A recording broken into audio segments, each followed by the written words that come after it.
Deus nos trouxe hoje aqui para abrir os nossos olhos com relação à nossa vida. Na semana passada eu tive a oportunidade de pregar em algumas reuniões aqui no domingo. Eu tratava um pouquinho sobre viver a presença de Deus. Eu fico muito feliz quando hoje o anjo da igreja subiu aqui no altar e ele trouxe uma palavra basicamente ligada com aquilo que eu havia tratado na semana passada. Isso me deixa muito feliz saber que nós estamos na direção, né? Isso deixa muito feliz. Saber que nós estamos com a mesma visão, na mesma direção.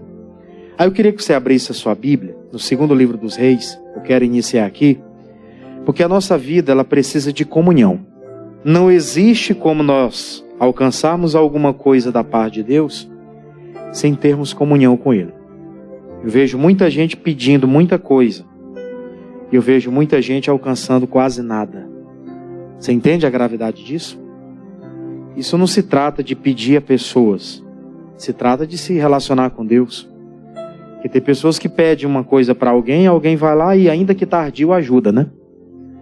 Só que quando se trata de Deus, quando se trata das coisas espirituais, que eu chego até Deus, eu faço uma oração, peço algo a Ele e parece que o céu está de bronze. A minha oração não passa do teto. Isso é muito preocupante. Tem muita gente que talvez não se preocupe com isso. Mas quem já amadureceu para Jesus, quem já amadureceu para as coisas espirituais, ela sabe que isso faz uma diferença muito grande. Porque tem coisas que só Deus pode resolver na nossa vida, irmãos. Diga graças a Deus. Só Ele. Tem coisas que nós vamos pedir ajuda às pessoas e elas vão fazer. Mas e aquilo que as pessoas não puderem fazer? O que será de nós? Já diria o Chapolin Colorado, né? Quem poderá nos defender? Ninguém. Só Deus. Só Ele. Segundo livro dos Reis, capítulo 6. Eu quero ler com você aqui uma história, a partir do versículo 13. Aqui vai ser apenas o ponto de partida para a nossa mensagem. Vivendo em comunhão com Deus. Esse é o nosso tema. Vivendo em comunhão com Deus. Vamos lá? Segundo livro dos Reis, capítulo 6. Vamos ler o versículo 13. Diz assim a palavra. E ele disse, vai e vê onde ele está, para que eu mande prendê-lo. E fizeram-lhe saber, dizendo, eis que está em Dotã. Então enviou para lá cavalos, carros e um grande exército, os quais chegaram de noite e cercaram a cidade. E o moço do homem de Deus se levantou muito cedo e saiu. E eis que um exército tinha cercado a cidade com cavalos e carros. Então o seu moço lhe disse, ai, meu senhor, que faremos? E ele lhes disse, não temas, porque mais são os que estão conosco do que os que estão com eles. E orou Eliseu e disse, Senhor, peço-te que lhe abra os olhos, para que veja. E o Senhor abriu os olhos do moço e viu. E eis que o monte estava cheio de cavalos e, fogo, e carros de fogo em redor de Eliseu. Preste atenção num detalhe. Eu já li aqui com você do versículo 13 em diante. Eu peguei na metade da história, mas eu vou recapitular com você um pouquinho a história. Isso aqui se trata do profeta Eliseu. O profeta Eliseu, aquele homem que recebeu a bênção dobrada, né? O profeta Eliseu, ele tinha muitas experiências com Deus. E nessa ocasião aqui, havia uma situação que o rei da Síria, todas as vezes que ele armava uma cilada para o povo de Israel, para o rei de Israel, o profeta, o homem de Deus chamado Eliseu, ele chamava o rei de Israel e dizia, olha rei, existe uma determinada ação do inimigo preparada contra o povo. Então ele se privava de passar por aquela situação. Aí chegou o rei da Síria e disse, deve ter alguém infiltrado aqui no nosso meio, que todas as vezes que eu preparo alguma coisa para destruir Israel, lá do outro lado o rei sabe. Quem é dos nossos aqui que está se levantando e trazendo informações para o inimigo lá, o povo de Israel? O rei da Síria ficou furioso. Ele disse, eu quero saber onde é que está. Aí eles começaram a falar, não, é que o homem de Deus lá, o rei, ele ouve aquilo que o profeta fala para ele. Existe um profeta chamado Eliseu, que todas as vezes que o Senhor prepara alguma cilada para destruir Israel, ele fica sabendo que você está falando lá na sua cama de dormir. Aí o rei da Síria começou a falar, então eu quero saber onde é que está esse profeta, esse homem de Deus, e me levem até lá porque eu quero destruir com ele. Aí nós lemos do versículo 13, informaram a ele que o profeta estava em Dotã, o rei, né, o profeta Eliseu estava em Dotã. Ele disse, então eu vou lá. Aí ele prepara os homens, prepara os cavalos, prepara tudo, e ele vai com um exército de 185 mil homens. Era gente para dedéu, né? Só para buscar um profeta para matar. Não precisava levar tantos homens assim não, né? Só que a guerra era tão séria que o rei da Síria se levantou, chegou até aquele lugar, e quando ele chega naquele lugar, ele cerca a cidade toda. Aí pela manhã cedo, a palavra fala que o profeta Eliseu, ele tinha um servo, que era um dos homens que estavam se preparando, provavelmente para ser um profeta também. No caso era o Geazi. Aí ele falou, ele acorda de manhã, o Geazi, ele olha para a cidade, ele começa a ver aqueles homens todos armados, começam a ver cavalos de ponta a ponta da cidade, ele começa a ficar com medo. Ele fica preocupado, fica angustiado. Ele vai falar com o homem de Deus e diz, homem de Deus, profeta Eliseu, a cidade está cercada, o que vai ser da gente? O que vai acontecer conosco? Aí o homem de Deus faz uma oração. Está no versículo de número 16, né, o versículo 17, perdão, onde a gente lê o último, ele disse assim, ó. E orou Eliseu e disse, Senhor, peço-te que lhe abra os olhos para que veja. E o Senhor fez o quê? Abriu os olhos do moço e viu. E eis que no monte estava cheio de quê? De cavalos e carros de fogo em redor de Eliseu. Quando Geazi ele olhou e viu só os inimigos, ele só tinha percepção das coisas naturais, ele ficou angustiado. Mas quando Deus abriu os olhos dele pela oração do profeta, ele começou a enxergar o mundo espiritual. Ele começou a perceber, não estamos sozinhos. Existem conosco o exército de Deus ao nosso favor. O que eu quero dizer para você com isso? Que nós que temos comunhão com Deus, irmão, nós conseguimos enxergar as coisas com mais facilidade. Nós não enxergamos apenas os perigos que estão à nossa frente. Nós não enxergamos apenas as lutas que nós estamos enfrentando. Mas se nós temos uma comunhão com Deus, nós enxergamos o mundo espiritual. Nós olhamos para a palavra e entendemos que maior é o que está em nós do que o que está no mundo. Nós entendemos que 1000 vão cair do nosso lado, 10.000 à nossa direita, nós não seremos já atingidos. Amém, pessoal? Nós entendemos isso com mais facilidade. O problema é que tem muita gente que ela só está com a visão no mundo natural. Algum tempo atrás eu já tive a oportunidade de trazer uma palavra aqui, e eu falava um pouco sobre isso. Foi até numa sexta-feira. Eu comentava, olha, nós estamos enxergando aqui só o mundo natural. Eu só estou enxergando aqui uma irmã de vermelho com branco, outra irmã aqui de vermelho, outra irmã ali de azul, a esposa de azul também com preto, aquela coisa toda.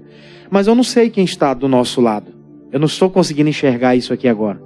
Mas pela palavra eu tenho percepção de que nós estamos povoados de anjos ao nosso redor. Amém? Mas ao nosso derredor existem quem? Os demônios, gente. Ao nosso redor está os anjos de Deus, ele dá ordem para proteger. Ao nosso derredor estão quem? Os demônios. Nós não conseguimos enxergar isso. Se eu soubesse que vai acontecer um acidente bem ali na esquina, eu estaria longe de passar por lá. É ou não é? Nós não sabemos disso, mas pode ter certeza. Por onde você passa tem entidades por aí, que nós não enxergamos, mas eles estão lá. E automaticamente também estão os anjos de Deus a nosso redor, guardando, protegendo. O Geazi não conseguia discernir essas coisas. Foi por isso que ele se desesperou na hora daquela situação. E por que o profeta Eliseu não se desesperou? Se estavam vindo em busca dele. Eu fico preocupado, gente. Imagina que tivesse 185 mil homens, né, atrás de mim, querendo me estrangular, me matar. Qual que seria a minha percepção? Né? O que eu faria diante de uma situação como essa? Eu não sei nem o que eu faria. Eu acho que tivesse uma pessoa tentando me matar, eu ficaria preocupado. Ficaria não. Né? O Eliseu aqui estava com 185 mil homens atrás dele, tentando destruir a vida dele, ceifar a vida dele. E ele estava de que forma? Tranquilo. O Geazi preocupado, angustiadinho da vida, ele dizendo, Geazi, mais são os que estão conosco do que os que estão com ele. E o Geazi preocupado, ele falou, Deus, abra os olhos desse rapaz, para que ele enxergue. E quando ele tem a percepção do mundo espiritual, ele percebeu.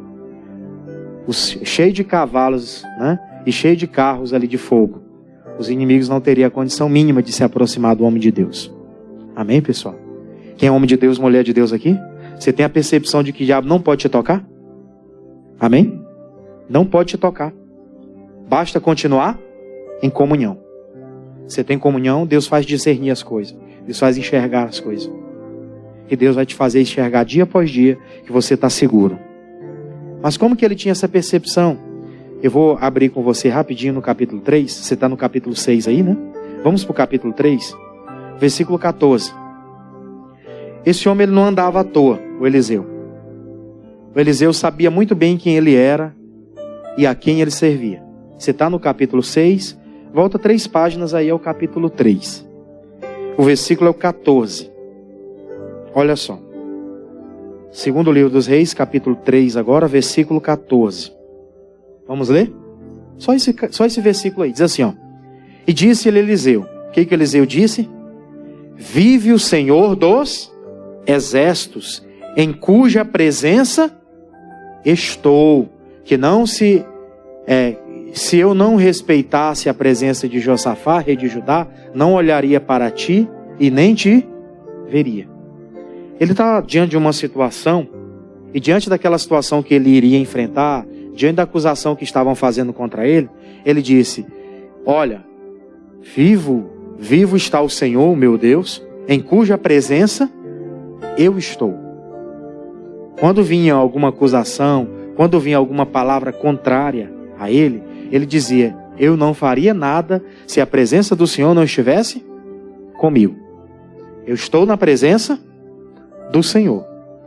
Você vê que ele sempre tinha essa convicção. Quando veio aquela afronta para ele lá no capítulo 6, lá no capítulo 3, antes disso, ele já tinha convicção de que a presença do Senhor era com ele. E por que muita gente é surpreendida quando vem alguma batalha? E ela não entende o que ela precisa fazer? Que, infelizmente, ela não tem convicção de que a presença de Deus é com ela. Isso aqui é muito sério, gente. A presença de Deus, quando você é convicto de que a presença de Deus é com você, você anda por aí seguro. Tem gente que tem medo de sair de casa. Será que a presença de Deus anda com essa pessoa? É claro que a gente não vai andar por aí de peito aberto. Sair 3 horas da manhã, né? Sabendo que eu posso ser assaltado a qualquer hora, que há um perigo iminente. Mas nós que servimos a Deus, se tiver de resolver alguma coisa, eu vou ter medo de sair de casa? Não vou, porque eu tenho certeza de que a presença de Deus é comigo. Se você tiver que fazer uma viagem para resolver determinadas coisas, você tem medo, meu Deus, o que vai acontecer comigo na estrada? Não, você ora, pede direção a Deus e Deus vai te guardar. Você tem certeza de que Deus é contigo, você está na presença. Amém, pessoal? Não tem medo, não tem receio. No capítulo 5 aqui, vamos um pouco mais à frente, 2 Reis, capítulo 5, o versículo é o 16. Capítulo 5, versículo 16. Olha só que interessante. Você sabe que ele foi usado por Deus para determinar a cura de Naamã. Quem lembra dessa história, nesse capítulo 5 aqui? Né? O Naamã foi curado porque ele deu uma ordem. Vai lá e você te dá 7 mergulhos e você vai ser purificado. O Naamã não quis, ficou revoltado, né? Por que ele mandou banhar aqui nesse rio Jordão? Abana e Farpá, lá onde eu moro, é rios melhores do que esse. Então por que ele não mandou banhar lá? Por que banhar nesse rio sujo aqui? Mas o homem de Deus tinha uma palavra. O Eliseu tinha a presença de Deus com ele. E ele deu a palavra. As pessoas consolaram lá o Naamã e disseram, vai lá. Se eu tivesse pedido uma coisa mais difícil, você não faria? Ele foi lá, mergulhou e foi curado. Depois que o Naamã foi curado, o Naamã quis presentear o homem de Deus. E o homem de Deus fez o quê? Versículo 16. Olha só. Porém ele disse, vive o Senhor, em cuja presença o quê? Estou, que não aceitarei. E estou com ele para que aceitasse, mas ele fez o quê? Recusou. O homem de Deus, irmão, quando está na presença de Deus, ele recusa muita coisa. Amém, pessoal? A pessoa de Deus, quando está na presença de Deus, ela recusa muita coisa. Eu tenho certeza que na nossa caminhada cristã, muita gente já veio trazer proposta indecente. Veio ou não veio? E às vezes no momento de necessidade. Mas não é porque eu estou passando por uma necessidade que Deus não está comigo. Amém, pessoal? Que tem gente que interpreta tudo errado. eu estou passando por uma luta, cadê Deus na minha vida? Não, todo mundo está sujeito a isso. A diferença é, ele provavelmente, muito daquilo que o Naamã apresentou a ele, se ele quisesse, aquilo poderia ter uma utilidade para ele. Só que ele disse, não, eu estou na presença de Deus. Isso não era orgulho.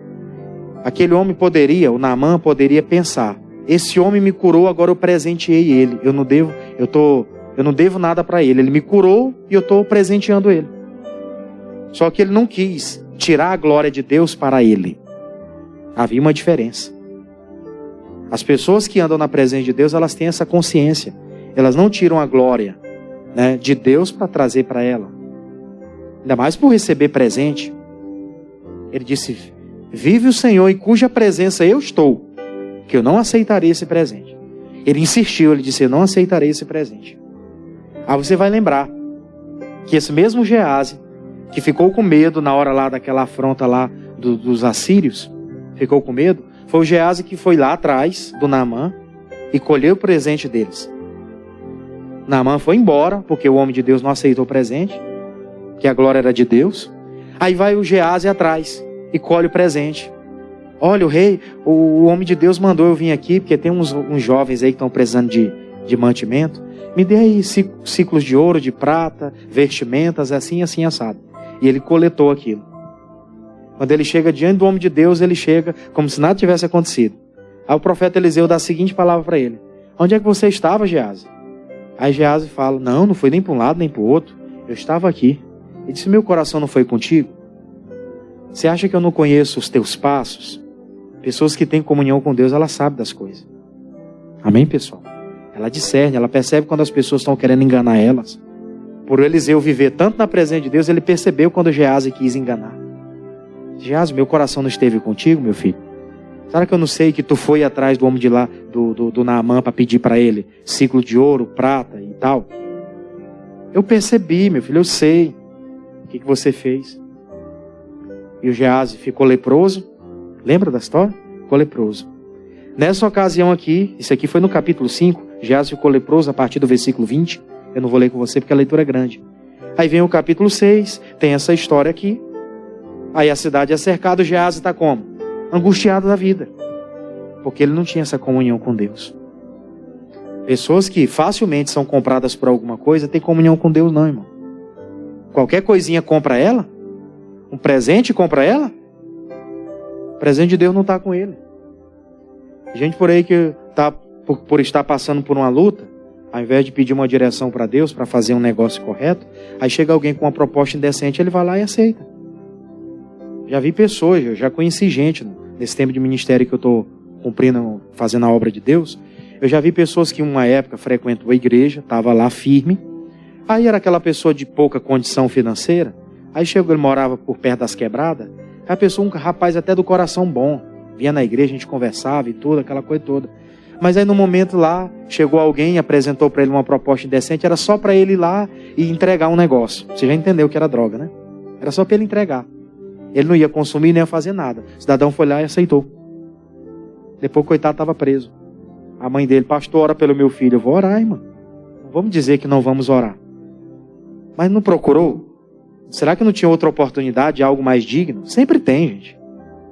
Mas o diabo vem com essas propostas, com essas situações, e a pessoa, por estar sem a presença de Deus, ela vai lá e aceita. Aí quando vem o dia da calamidade, fica sem saber o que fazer. Tá difícil, estou numa luta, vou pedir oração em todos os lugares. Essa é a solução. Não é a solução. Porque eu me lembro do rei Ezequias. Quando veio o tempo de calamidade para a vida dele, ele foi pedir oração para todo mundo para resolver o problema? Não. Deus tinha dito para ele, organiza a tua casa que tu vai morrer e não vai viver. Adiantava ele pedir oração para Deus e o mundo? Não. Era algo que ele tinha que fazer. Tanto é que ele virou o rosto para a parede, orou e Deus se lembrou dele. Mandou o profeta Isaías voltar e dizer, acrescenta a ele lá mais 15 anos de vida. Pode dizer para ele. E além disso, vou livrar ele de guerra. Não vai ter afronta contra ele mais não. Pode ficar tranquilo que ele não vai ter mais ninguém guerreando contra ele. Fique em paz. Amém, gente? Mas tudo isso como? A presença de Deus. Se tem a presença de Deus, você pode ter certeza que vai ter direção. Geazi não tinha direção mais por quê? Foi comprado por um presente. Que ele viu o homem de Deus rejeitar e ele vai atrás? Agora está cercada a cidade, o que nós vamos fazer? Quem poderá nos defender? Só Deus. Ele não tinha Deus. Estava com medo. Aí o homem de Deus mostra para ele. Deus, abre os olhos desse rapaz. Quando ele abre os olhos dele, ele enxerga. Cheio de cavalos e carros de fogo. Onde o inimigo não tinha como entrar. Aí você já sabe da história final, né? Do que deu. Os inimigos tentaram e foi lá. E Deus matou os inimigos lá. Perseguiu eles de cegueira. Os 185 mil morreram cegos. Se levantaram contra o profeta, homem de Deus. Amém, pessoal? Morreram cegos. Não estou falando isso aqui que os nossos inimigos são espirituais. Amém, pessoal? Naquela época a batalha era física. Se tem alguém perseguindo hoje, você pode ter certeza. Deus abriu os olhos dele e vai se converter. Ou se não se converter, Deus vai colocar essa pessoa bem distante de você para não te atrapalhar. Amém? Você não precisa mover um dedo contra ela. Deixa que o resto é com Deus. Você está na presença? Tem essa paz no coração. Aí eu queria deixar aqui com você. Vamos para Atos dos Apóstolos. Olha só. Atos dos Apóstolos. Livro de Atos. Novo Testamento. Eu meditava nisso aqui agora há pouco. E saltou muito aos meus olhos esse entendimento. Atos dos Apóstolos, capítulo 3. A história você já conhece. Eu tenho a plena convicção de que a história você já conhece. As letras da Bíblia, né? Mas o que vale para a gente aqui é a compreensão do estudo. Atos, capítulo 3. Versículo 1. Nós vamos ver aqui 2 discípulos de Jesus. E eles tinham o mesmo costume que o nosso, que estamos aqui nessa reunião. Qual era? De estar 3 horas da tarde na casa de Deus. Amém? Diga graças a Deus, irmãos. Vocês estão felizes ou não? Glória a Deus, então. Olha só. Atos capítulo 3, versículo 1. Vamos lá? E Pedro e João subiam juntos ao templo, a hora 9, a hora da oração. Né? A hora 9 era 3 horas da tarde. O dia começa às 6 da manhã, né? Então a primeira hora do dia às 7, 8, 9, 10, 11, 12, 1, 3 horas da tarde da 9ª hora. É o mesmo costume que o nosso aqui. 9ª hora do dia. E era trazido um homem que desde o ventre de sua mãe era coxo, o qual todos os dias punham à porta do templo, chamada Formosa, para pedir esmola aos que entravam. Naquela época não existia um assistencialismo, né? Não existia um assistencialismo governamental para alguém. Aí vem o 3. O qual, vendo Pedro e João, que iam entrando no templo, pediu-lhe que lhes desse uma esmola. E Pedro com João, fitando os olhos nele, disse: olha para nós. E olhou para eles, esperando receber deles alguma coisa, alguma esmola. Aí vem o versículo 6. E disse-lhe Pedro: não tenho prata, nem ouro, mas o que tenho, isto te dou. Em o nome de Jesus Cristo, o Nazareno, faça o quê? Levanta-te e anda. 7. E tomando pela mão direita, o levantou, e logo seus pés e tornozelos se firmaram. E saltando ele, pôs-se em pé e andou. E entrou no templo, andando e saltando e louvando a Deus. E todo o povo viu andar e louvar a Deus. Preste atenção no detalhe. Pedro e Tiago, 2 discípulos, estavam, Pedro e João, né? Estavam cheios de quê? Do Espírito Santo. Estavam cheios da presença de Deus. Foi por isso que eles tiveram a ousadia de falar com aquele homem e dizer: olha para nós aqui. Pegou, deu aquela palavra de autoridade e levantou aquele homem daquela situação. E um detalhe, aquele homem não havia adquirido durante a vida aquela paralisia, né, nas suas pernas. Isso era algo desde a infância. Desde o ventre da mãe. Ele já nasceu com aquela deficiência. Uma coisa é a pessoa ter passado por algum processo na vida, um acidente, a pessoa machucou, ela andava normalmente, ela já sabia como era o projeto de andar, como era a questão da movimentação, e aí ficou paralítico. No caso dele, não. No caso dele, ele não teria que voltar a andar, ele teria que começar a andar. E aqueles homens, cheios do Espírito Santo, cheios da presença de Deus, porque eles estavam orando, amém, pessoal? Eles tinham uma vida de oração, todos os dias, 3 horas da tarde, eles estavam no templo orando. Estavam lá, entregando a vida deles a Deus, pedindo direção a Deus. Aí, nessas horas, Deus aparece. Nessas horas, Deus se manifesta.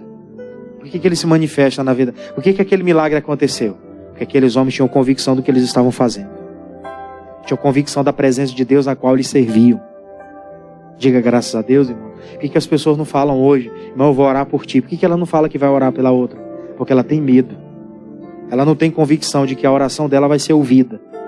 Se ela tivesse convicção, alguém chegasse para ela assim: eu estou com dor de cabeça hoje, estou com peso na cabeça, pois eu sou homem de Deus, vou orar por você agora. Deixa eu fazer uma oração por você. Você crê que Deus vai operar? Chama a atenção da pessoa para a fé e faz a oração. Se ela estiver cheia de Deus, aquele milagre acontece. Amém, gente? Mas por que não chama para orar? Porque ela não acredita, gente. As pessoas não acreditam. Elas não têm mais essa mesma fé. Isso pela ausência da presença. Pela ausência da presença de Deus, essas coisas acontecem. A pessoa não consegue chegar com autoridade. Não consegue. Eu fico assistindo missionário, gente. Você deve assistir o missionário também. Assiste ou não assiste? Como é que acontecem os milagres lá no ministério do missionário? Por que acontece? Porque ele chama a atenção das pessoas. Tem gente que está meio dispersa. Ela veio, parece que caiu do caminhão lá que trouxe ela. Ela chega, ela não está muito bem ligada nem onde é que ela está. Está meio atordoada assim da vida, não sabe o que está fazendo. Aí ele chega, chama a atenção da pessoa. Preste atenção aqui naquilo que eu estou falando, mulher de Deus. Aí chama a pessoa para a fé. Planta a palavra no coração. Você acredita que vai acontecer agora? E aí pergunta qual é o problema da pessoa. E depois faz a oração e diz: agora faz o que você não podia fazer. Ele está chamando a atenção da pessoa. Se não chamar, tem gente que não recebe a bênção. Já vi muitos homens de Deus cheios do Espírito de Deus, irmãos. Fazer a oração por alguém e a pessoa sair do mesmo jeito. Não muda nada. E por que não muda, pastor? Porque a pessoa não acredita, gente.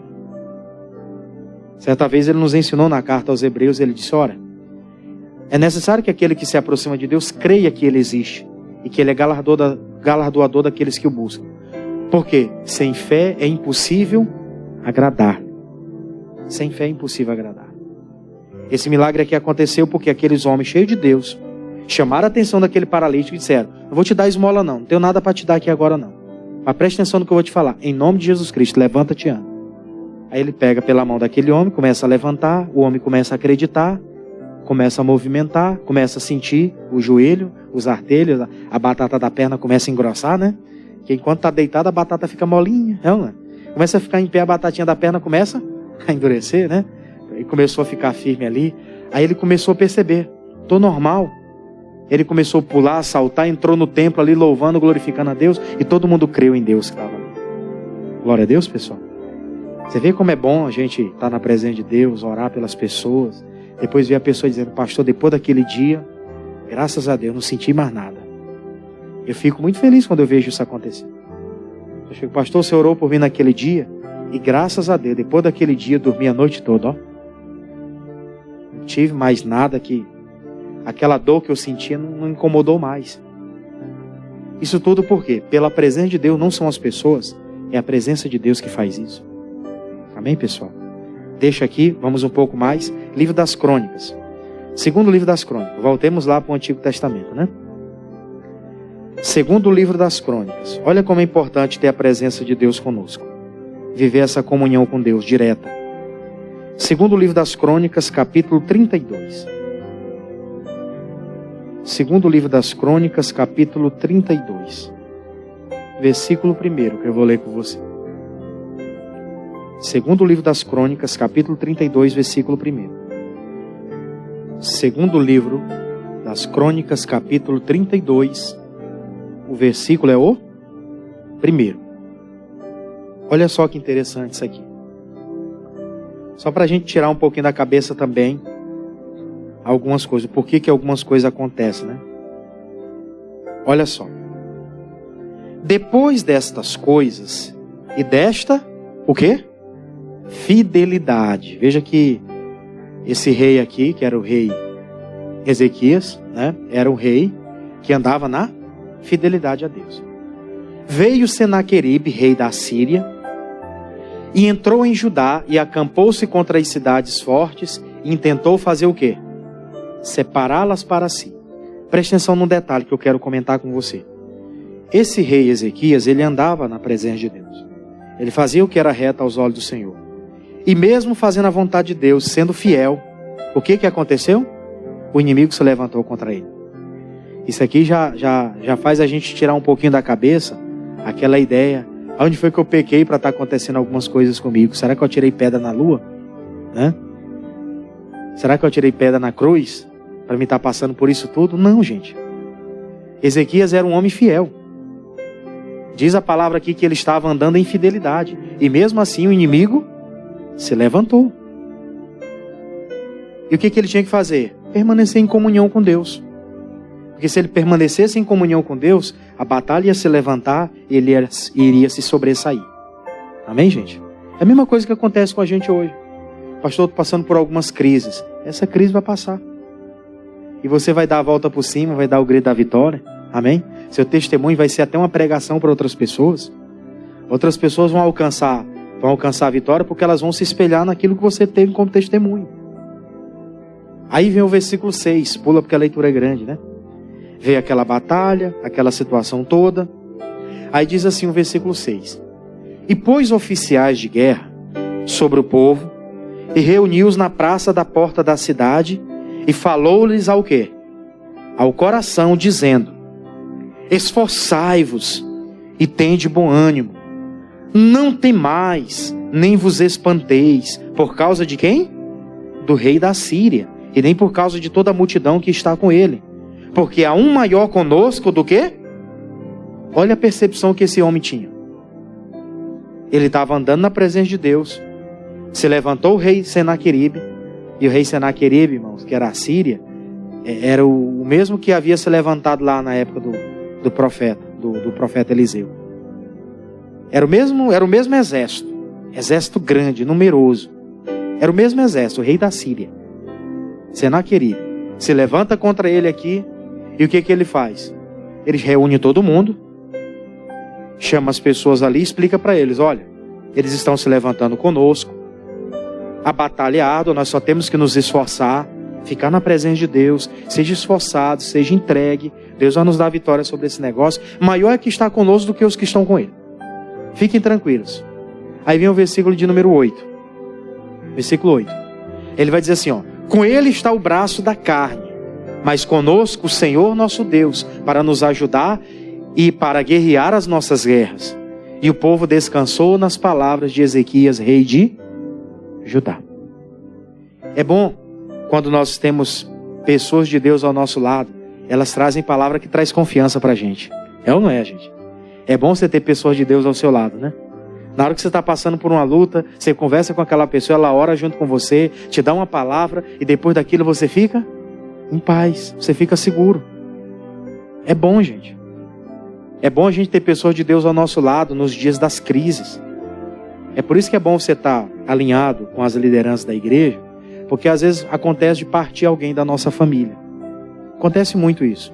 Morreu alguém da família. A gente fica triste, angustiado. Não tem às vezes ninguém que chegue para dar uma palavra assim de consolo. Mas você tem um anjo da igreja, você tem um obreiro, um pastor, um servo de Deus, um evangelista, que naquela hora você tem aquele homem de Deus, aquela mulher de Deus ao seu lado, ele te abraça, te dá uma palavra e o seu coração fica confortado. Você sabe que aquela pessoa não volta mais, mas você teve alguém de Deus que te deu uma palavra que fez o quê? Confortou meu coração. Eu estava angustiado, mas depois que ele me trouxe a palavra, Deus me fez lembrar de quem eu sou. Não me deixa angustiado. Aquele povo se sentiu em paz, se sentiu seguro, depois das palavras que Ezequias deu para ele. Porque ele falou, olha, eles estão lá com o braço da carne, eles estão lá com a força bélica, né? Estão lá com munições à sua disposição. Mas as nossas guerras, quem guerreia não somos nós. É o Senhor quem guerreia as nossas guerras. Ele diz, nós vamos fazer a nossa parte, vamos nos esforçar. Mas é o Senhor quem vai guerrear por nós. Você já sabe o resultado dessa história aqui, né? Qual foi o resultado? Não vou ler com você tudo, porque a leitura é muito extensa. Mas eles tiveram vitória contra aqueles inimigos. Depois você lê um pouquinho o capítulo 32, a parte aqui desses versículos, até a parte final. Você vai ver que os inimigos que se levantaram contra eles foram desbaratados. Ezequias continuou firme com o povo. Deus fez os inimigos serem destruídos. Por que ele falou tudo aquilo com tanto cuidado, assim, sem medo? Sendo que eles eram pequenos. Uma vez o missionário estava explicando, o pastor até uma vez comentou sobre isso, que é como se esse exército do rei da Síria é como se fosse o estado de São Paulo, e o povo de Ezequias, de Israel, é como se fosse o estado do Sergipe. Era São Paulo todo invadindo o estado do Sergipe.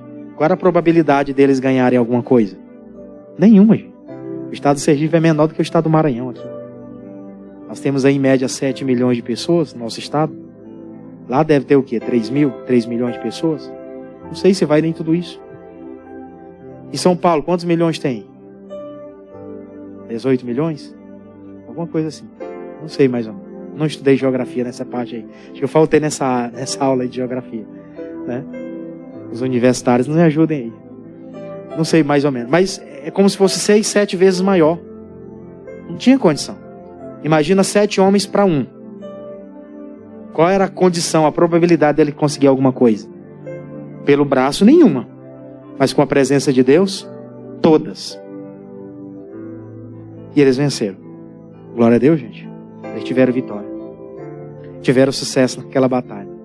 A mesma coisa eu posso ter hoje, você pode ter. Se a presença de Deus estiver conosco. Semana passada, eu vou só recapitular com você. O pastor Souza pregou à tarde aqui, né? Tive a oportunidade de fazer as outras reuniões. Mas eu falei um pouquinho do Êxodo, capítulo de número 32. Né? Capítulo 30, né? Que o povo naquela época, eles estavam numa situação um pouco difícil. E aí vem o Moisés, que lidera o povo. E aí o Moisés fala o seguinte: Senhor, o Senhor vai nos fazer vencer essa batalha? Está no meio do deserto, em direção à terra prometida. Aí Deus estava triste com o povo, porque o povo já tinha feito lá aquela adoração ao bezerro de ouro. Lembra? Né? No capítulo 32 lá de Êxodo fala que eles adoraram o bezerro de ouro. Aí o capítulo 33, Deus está triste com o povo e fala: Moisés, por causa de você, porque você anda na minha presença, eu vou mandar um anjo que vai adiante de você e vocês vão vencer as batalhas aí, contra os inimigos. O Moisés disse: não, Senhor. Se a tua presença não for conosco, não nos deixa subir daqui. Ele disse: eu não quero que o anjo do Senhor vá à nossa frente. Eu quero o Senhor conosco. Amém, pessoal? Quando o anjo vai é uma coisa, quando a presença de Deus vai é outra, totalmente diferente. O Moisés queria a presença de Deus, não a presença do anjo. É como hoje, vou para uma batalha, Deus envia o teu anjo à minha frente. Não quero o anjo simplesmente, eu quero o Senhor comigo. Ele dá ordem ao anjo para proteger numa necessidade, mas eu não quero viver baseado no anjo lá. Quero a presença de Deus comigo. Amém, pessoal? A presença de Deus é que vai fazer a diferença. Aí eu vou ler com você Números, vamos lá? Números. Porque esse mesmo povo, eu li, que eu comentei com você lá de Êxodo, é o mesmo povo lá de Números, que é 2 livros na frente, né? Êxodo é o 2º livro da Bíblia, Números é o 4º livro da Bíblia. Capítulo 13. Capítulo de número 13.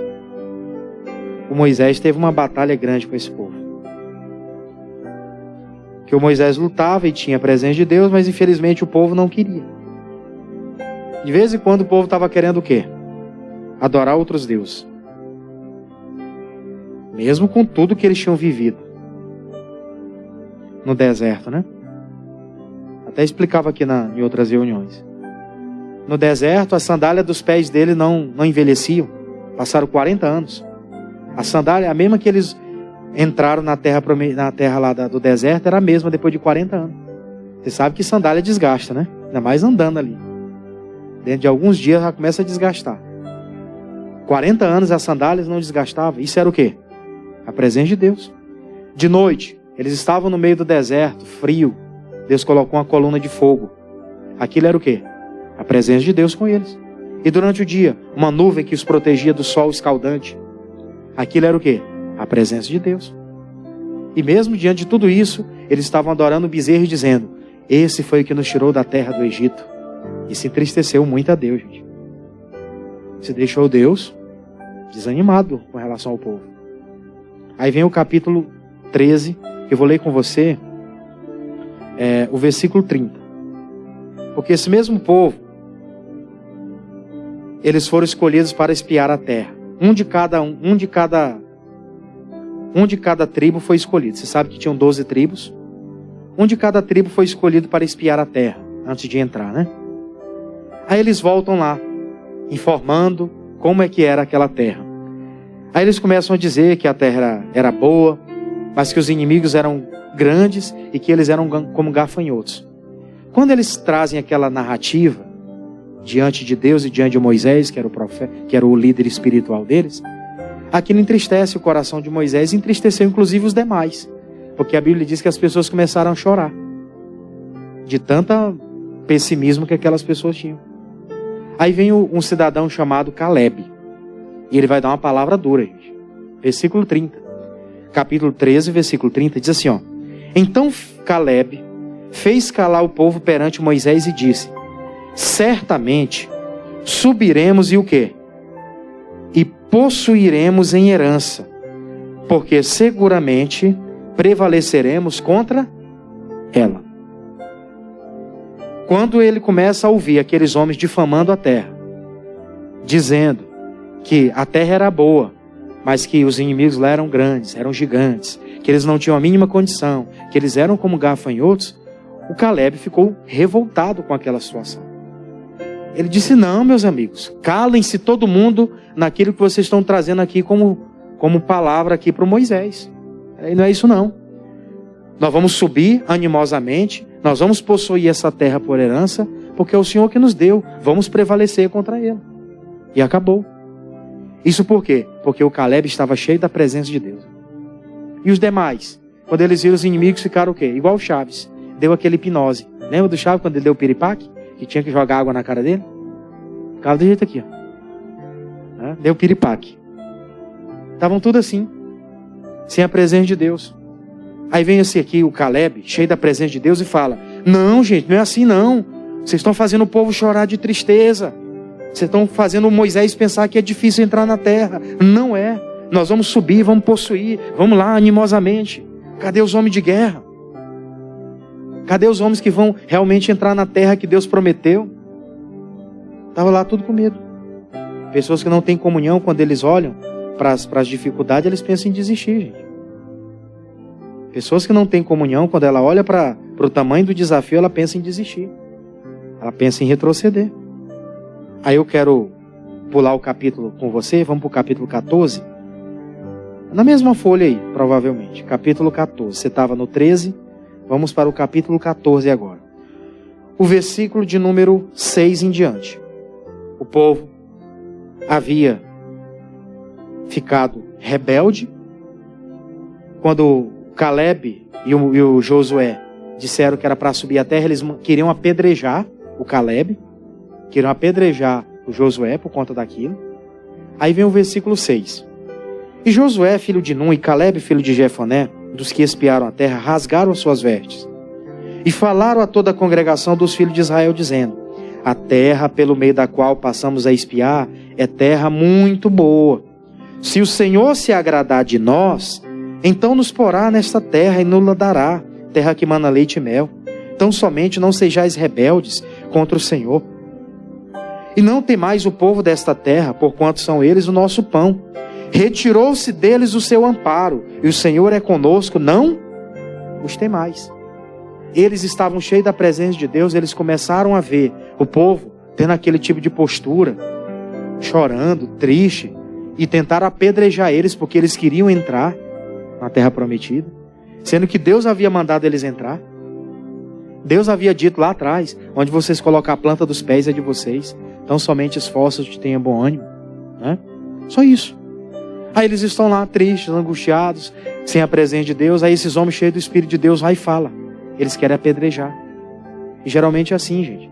Tem gente que não está disposta a vencer na vida. Aí tem uma pessoa de Deus que está disposta a lutar, que fala que vai vencer. As pessoas querem fazer o que com ela? Apedrejar. É assim ou não é? Às vezes na nossa família. Você está aí, às vezes, dentro do seu ambiente familiar. Você começa a dizer: a partir de agora eu quero estudar para me ser tal coisa na vida. Aí chegam os outros e começam a querer apedrejar. Aqui ninguém em casa nunca foi assim. Por que tu tem que ser assim, melhor do que os outros? Olha eles querendo apedrejar, gente. Eu prego isso aqui para a juventude direto. Dentro do nosso ambiente familiar, nós temos muita gente que é mais madura e aprendeu na religião, não aprendeu no evangelho, e graças a Deus quem é mais jovem hoje está aprendendo o evangelho, tem que levantar a mão para o céu e agradecer, que você está aprendendo correto, você não teve vícios na vida, você está aprendendo corretamente. Aí eles começam a mostrar que isso não é para você. Eu me lembro de mim mesmo, não lembro disso com tristeza não, até porque meu pai ainda vive na ignorância. Mas eu me lembro que quando eu me tornei obreiro, né, eu estava ali como colaborador, estava assim com a farda de colaborador. Aí no dia que o pastor disse, olha irmão, você vai botar a farda de obreiro agora, você vai ser obreiro da igreja. Aí quando o pastor falou isso, eu cheguei pro pai, meu pai, precisava de R$200, naquela época era R$200 o terno, era baratinho, né? Isso no meado de 2011 era o ano. O pastor vai, ele disse que o terno é R$200, que ele compra mais barato lá em São Luís para mim. Aí se eu dar R$200 aí isso não é para ti não, abestado. Isso é para os outros. Tipo assim, aquilo veio para tentar, porque a ideia deles era aquela. Aí ele nunca viu ninguém da família ser um crente, ainda mais fazer a obra. Não tinha ninguém assim da família que era crente, ainda mais que fazia a obra como obreiro. Não tinha. Eu fui o pioneiro, né?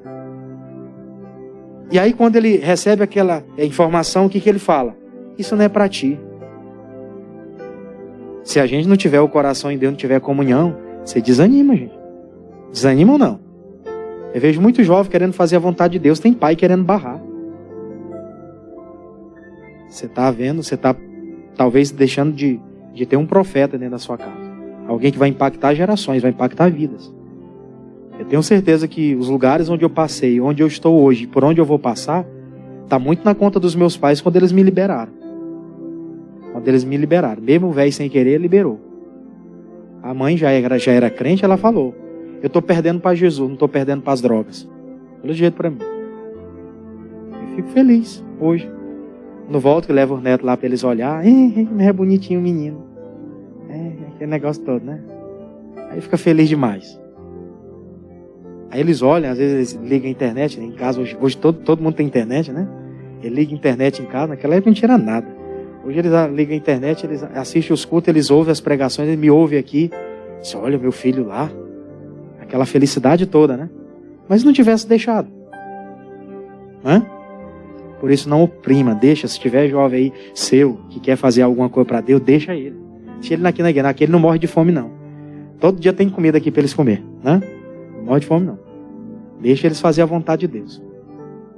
Quando o meu tiver maiorzinho e quiser fazer algo, mulher, pode deixar. Pode deixar. Com certeza nós vamos colher os frutos disso.